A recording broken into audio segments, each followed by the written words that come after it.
So, since it's my birthday, I decided I wanted to do something special today, so I decided to have a second rant. This particular rant has to do with Social Security and all the crap that we've been hearing over the years, and I'm getting kind of tired of it, so I'd like to express a few opinions in regards to Social Security. I'm 70 years old. I'm living on Social Security. All the other savings programs that I had in place all got eaten up by various banks and other financial institutions to where I am living on my Social Security. The good news is I made a good enough income that I can afford to live on my Social Security. Of course, I ended up negotiating with a bank that screwed me and getting a special loan because they did screw me. And we've cut back on a lot of things, but we're getting by. So let's talk about Social Security a little bit. First of all, it is not an entitlement. Don't let anybody kid you. You worked 40, 50 years paying into a system that guaranteed you a retirement. Now, the idea wasn't it was supposed to be your full retirement, but there's a lot of people today who are surviving just on their Social Security. And according to everybody, it's going bankrupt. But is it really? And if it is there a way to fix it? There's trillions of dollars in the Social Security Trust Fund. Now, if you go looking for that fund somewhere, if you actually go looking for dollars, you're not going to find them. I mean, the country doesn't even print $1 trillion. So there's no money to be found. What there is an accounting system. And it's not so much that Congress raided the trust fund. What they did was they invested in government bonds. Well, as long as you have a good, strong, healthy country, then that's a good investment. Of course, if you have an idiot in the White House, then it might not be such a good investment. But the bottom line is that U.S. bonds get sold all over the place, and they have to be paid back. So, what it means is that when the government sells bonds, when people go to cash them in, they have to pay them back. And consequently, Congress then has to put money forth to pay back on those bonds. And a lot of those bonds they have to pay into Social Security because they borrowed money out of it by selling it bonds. So that's the whole thing with regards to whether or not there's a trust fund, whether or not there's money. There are people who tell you there is no trust fund, except that there is. It's an accounting system, and don't go looking for some fund called QVTT or SSSI. It doesn't exist. But the money does, at least theoretically it does. And as long as the country is sound, the money is there. So, what is the problem? Well, the problem is that Congress isn't really good at managing their money. And it doesn't matter whether they're Republicans or Democrats, they're just all crappy at it. So, it comes down to how do you secure Social Security? Well, let's talk a little bit about that.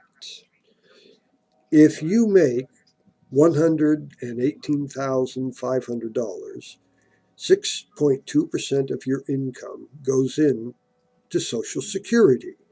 That works out to be about $7,347. You can run your own calculator if you want to check me on it. And that's basically on 100 or $118,500. But let's round that down for the minute because I want to talk and I want to keep the numbers kind of simple. Let's just say it's $100,000. And if you pay 6.2% of $100,000, you pay annually $6,200 into Social Security. It's a tidy amount of money, but if you're making 100 grand, you should be able to afford it. Actually, pretty much any money you're making, you should be able to afford it. But there is a discrepancy in a way, or a not an error, but it's a oversight maybe. Let's say you're making $1 million a year. Well, 6.2% of $1 million, no, 6.2% of $118,500, because Social Security tax has a cap. So if you make over that amount of money, they stop collecting money from you. Well, that's nice. It's kind of neat to know. But on the other hand, is it fair?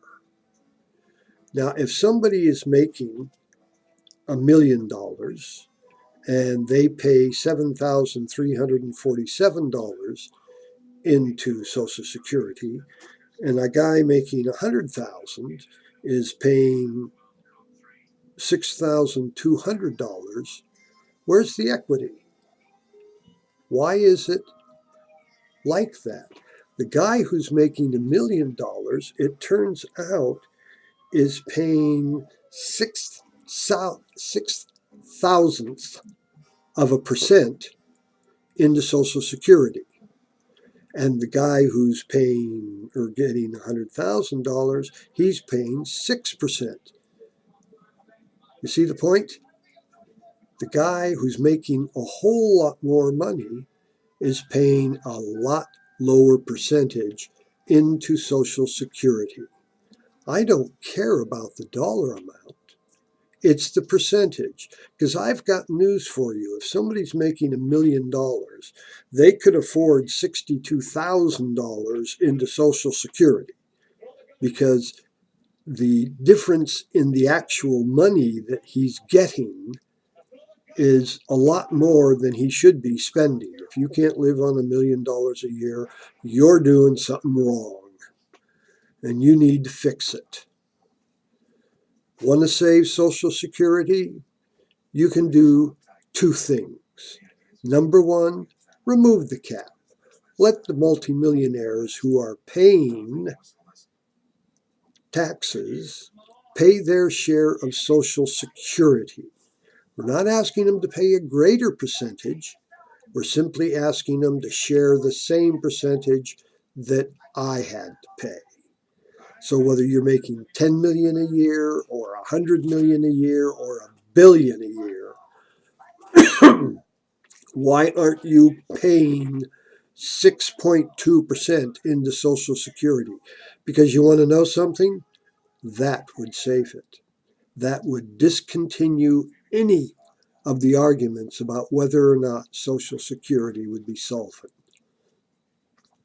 Now, the other thing is that people are living longer. The truth of the matter is, people in 1935, when Social Security first came into being, weren't living into their 90s and hundreds on a regular basis. Well, today it's not so unusual to find a lot of people making 90. And there are people who are now regularly creeping up on 100. Geez, medicine has gotten better. So here's the bit of the rant. How about those of you who make a shitload of money also pay your percentage share into Social Security just like everyone else? If you would like this to be known by your friends, please pass this on. Share it with other people. Let them know that the middle class is being screwed by the upper class in Social Security, and they have a very simple way to fix it. Write your congressman, write your senator. They won't like doing it, but the point is that if enough people say, guess what? If you're not going to take care of my future, I don't think you should be in Congress. Works for me.